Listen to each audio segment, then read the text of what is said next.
Breaking news. जी हाँ, आपको बतला दें कि प्रधानमंत्री नरेंद्र मोदी ने समुद्री सुरक्षा और सहयोग बढ़ाने के विषय पर संयुक्त राष्ट्र सुरक्षा परिषद यानी यूएनएससी की उच्च स्तरीय बैठक की अध्यक्षता करी। जी हाँ, बैठक को संबोधित करते हुए पीएम नरेंद्र मोदी ने कहा कि आज आतंकी घटना और समुद्री लुटेरों के लिए समंदर के रास्तों का इस्तेमाल किया जा रहा है, इसलिए हम इस विषय को सुरक्षा परिषद के पास लेकर आए हैं।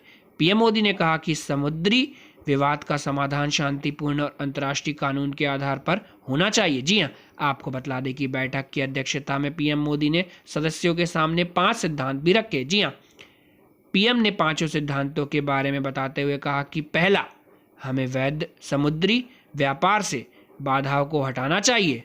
हम सभी की समृद्धि समुद्री व्यापार के सक्रिय फ्लो पर निर्भर है। इसमें आई अड़चनें पूरी वैश्विक अर्थव्यवस्था के लिए चुनौती हो सकती है। जी हाँ, दूसरा सिद्धांत, समुद्री विवाद का समाधान शांतिपूर्ण और अंतर्राष्ट्रीय कानून के आधार पर ही होना चाहिए। आपसी विश्वास और आत्मविश्वास के लिए यह अति आवश्यक है।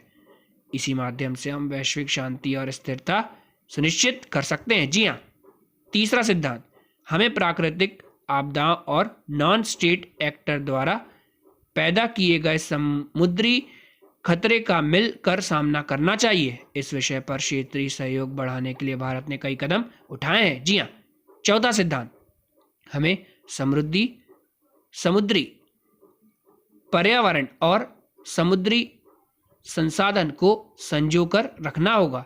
जैसे कि हम जानते हैं, महासागरों की जलवायु पर सीधा असर होता है, इसलिए हमें अपने समुद्री पर्यावरण को प्लास्टिक और तेल का रिसाव जैसे प्रदूषण से मुक्त रखना होगा। जी हाँ, पांचवा सिद्धांत, हमें जिम्मेदार समुद्री संपर्क को प्रोत्साहन देना चाहिए।